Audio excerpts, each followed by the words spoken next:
नमस्कार, नमो नारायण। गीता दैनिक दैनिक के अंदर आज हम प्रवेश कर रहे हैं 208वें दिन पर। और 208वें दिन के अंदर हमारे दो श्लोक हैं, 31 और 32 श्लोक। 10वां अध्याय विभूति योग है और भगवान के इन विभूति योगों का हम पाठ कर रहे हैं। तो आइए पहले पाठ से प्रारंभ करते हैं।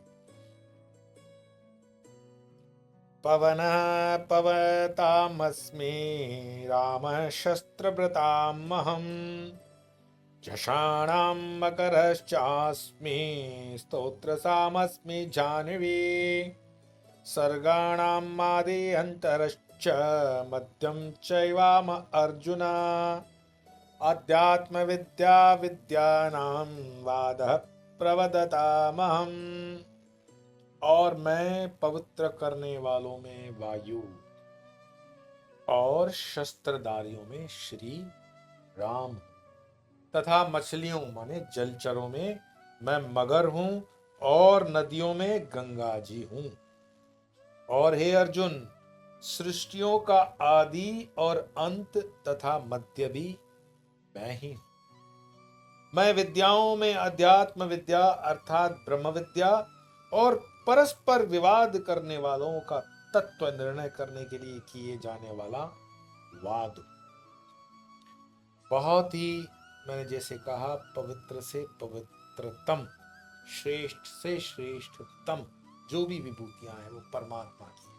इसका मतलब ये नहीं है कि जो श्रेष्ठ नहीं है वो परमात्मा नहीं है। लेकिन मान लीजिए अगर आप एक स्पोर्ट्समैन हैं, क्रिकेट खेलते हैं, तो आपने कुछ 20-25 सेंचुरीज बनाई हैं 100-100 रन वाली, तो आप उसका क्रम कौन सा बताते हो? जो बेस्ट कम बॉल्स के अंदर आपने सेंचुरी बनाई है उसका उल्लेख पहले करते हो कि ये सो एंड सो ईयर में इस जगह पे मैंने बनाई थी, मात्र 75 बॉल के अंदर मैंने 100 रन, उसके बाद 80 बॉल के अंदर 100 रन, फिर 85, फिर 100, 110 ऐसे। अब ये भी सारी सेंचुरीज आपकी है, सारा रिजल्ट आपका है, पर आप उसमें कहते हो कि ये जो बेस्ट परफॉर्मेंस वाली है ना, 50 बॉल के अंदर सेंचुरी बनाई, ये भी मेरी है, वर्ल्ड रिकॉर्ड। उससे आप अपनी पहचान बनाने की बात करते हो ताकि आपको आपके श्रेष्ठतम स्कोर से पहचाना जाए। परमात्मा भगवान श्री कृष्ण भी विभूतियों के अंदर बताते हैं कि सारी मेरी है, और श्रेष्ठतम से बताते हैं कि ये मैं हूं। और उस श्रेष्ठतम के अंतर्गत मैं पवित्र करने वालों में वायु। तो पवित्र करने वाला जल नहीं है क्या? पवित्र करने वाली अग्नि नहीं है क्या? तो फिर वायु क्यों? वायु एक ऐसा तत्व है, आप देखोगे कि कभी कभी आप अपने कमरे में बैठते हो तो वहां अग्नि का प्रवेश नहीं हो सकता, जल का प्रवेश नहीं हो सकता, लेकिन वायु सर्वत्र है। वायु ना होगी तो आप सांस कैसे लोगे? मर जाएंगे हम बिना श्वास के। तो वायु है। और हमेशा याद रखना,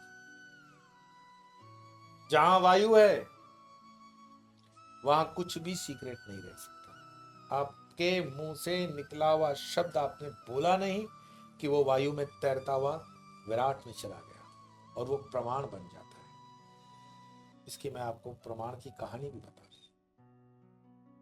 एक पति पत्नी के बीच में कुछ विवाद चल रहा था और पति ने सोचा कि इसको रात को मार ही दूंगा, और उसको रात को वो मार करके अपने ही घर के आंगन में खड्डा करके उसको दबा देता है। और जब वो मट्टी उसके ऊपर डाल रहा होता है उस वक्त तेज बारिश हो गई, और तेज बारिश के दाने जैसे पानी के गिरते हैं तो बुलबुले होते हैं,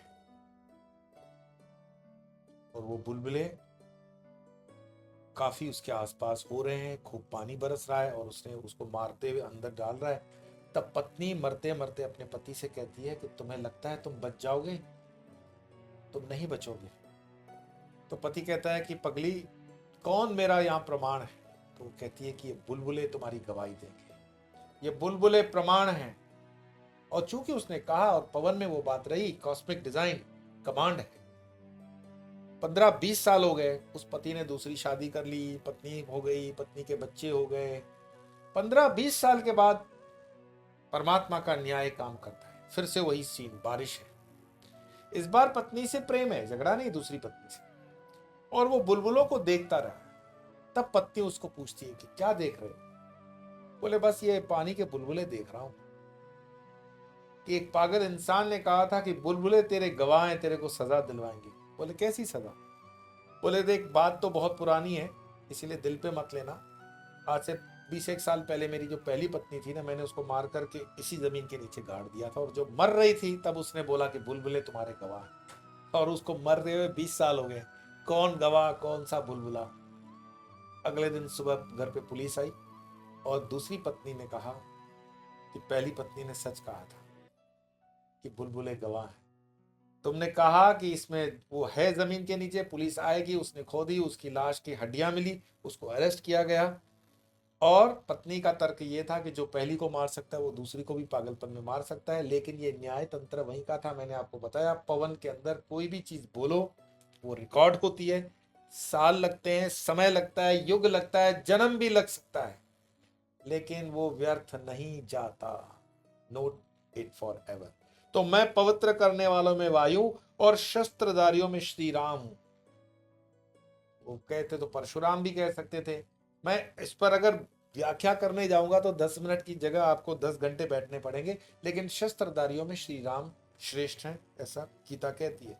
मछलियों में मगरमच्छ, मगरमच्छ हमारे नर्मदा जी की सवारी हम मानते हैं, तो होना भी चाहिए, मगर है। और नदियों में गंगा जी, आह गंगा जी, माँ गंगा जैसे इतना पवित्रतम जल स्मरण में आते हैं। गंगा जी का स्पर्श, गंगा जी का दर्शन, गंगा जी का स्नान, गंगा जी का जब हम पूजा में एक भाव है सनातन धर्म के साथ, तो ये मानना पड़ेगा कि भगवान कृष्ण पार्शल नहीं है कि बोले कि यमुना जी का जल यहाँ बोले कि गंगा जी है।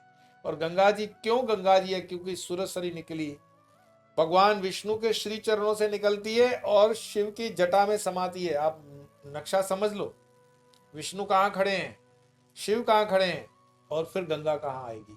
इस चीज को सांप्रदायिक होकर मत सोचना कि शिवाइट ऊपर कि वैष्णवाइट ऊपर, नहीं। इसका कॉस्मिक जब डिजाइन समझ में आ जाएगा तो गंगा का महत्व समझ में आ जाएगा। और फिर आगे कहते हैं कि हे अर्जुन, सृष्टियों का आदि और अंत और मध्य भी मैं ही हूं। मैं विद्याओं में अध्यात्म विद्या, क्यों फिजिक्स केमिस्ट्री बायो मैथ्स नहीं कहा? अध्यात्म विद्या मीन्स स्पिरिचुअल साइंस। वाई? क्योंकि जीवन में जो भी सत्य है, परम सत्य है, उसको अनुभव करने का मात्र और मात्र रास्ता जो है वो अध्यात्म है, स्पिरिचुअलिटी। आप जीवन में बहुत पैसा अर्जित कर सकते हैं, बहुत डिग्रियां आपको मिल सकती हैं, बहुत से आपको अवार्ड्स, रिवॉर्ड्स, रिकॉग्निशन मिल सकते हैं, बट वो सब दो कौड़ी के। अगर आपके जीवन में स्वयं के होने का आपको आभास नहीं है, हु एम आई, आपको ये पता ही नहीं है कि आप कौन हो, क्यों आए हो, क्यों पैदा हुए, कहां जाओगे, किस लिए जाओगे, कब तक जाओगे, ये चीजें जब आपको क्लियर ही नहीं है मरते दम तक, तो आप खाली हाथ आए खाली हाथ जाओगे। लेकिन जीवन मनुष्य का जो है वो यात्रा का उद्देश्य है कि मेरे जीवन का कोई पर्पस है, मुझे पता नहीं, उस पर्पस को जानने के लिए मुझे यात्रा करनी है। वो गुरु आपको वहां गाइड करते हैं। और गुरु की गाइड करने में आप मेरे से मत पूछना कि गाइड करो गुरु कौन से। ऐसे ऐसे आप अति प्रश्न कर लेते हो जिनका उत्तर देना मेरे लिए भी कभी कभी थोड़ा सा मुश्किल हो जाता है। कि हे अर्जुन, सृष्टियों का आदि और अंत और मध्य मैं हूं। मैं विद्याओं में अध्यात्म विद्या अर्थात ब्रह्म विद्या और परस्पर विवाद करने वालों का तत्व निर्णय के लिए किए जाने वाला वाद। आजकल डिबेट्स होते हैं, आपने देखा, एक वाद विवाद, एक विवाद वाद विवाद शंकराचार्य जी और आपने देखा उनके होने वाले शिष्यों के बीच में भी है।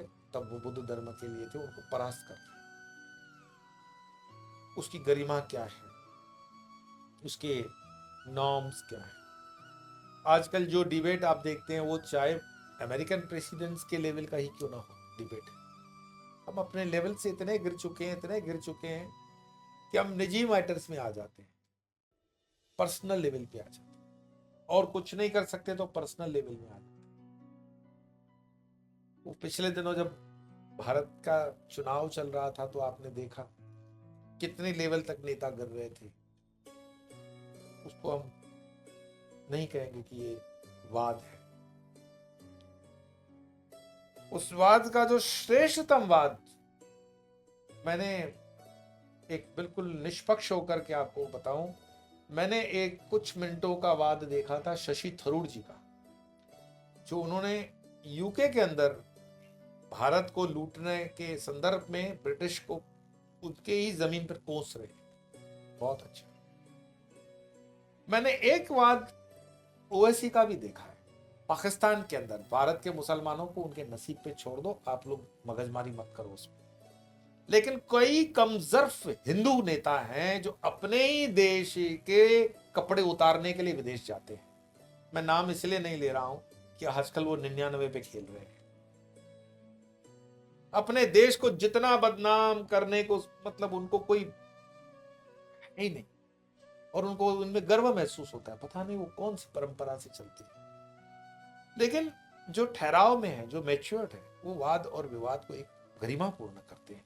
तो कृष्ण कहते हैं कि परस्पर विवाद करने वालों का तत्व निर्णय करने किया जाने वाला वाद में, कल और आगे बढ़ेंगे इसमें विभूति योग में। आज इन 2 श्लोकों का पाठ करके वाणी को विराम देंगे।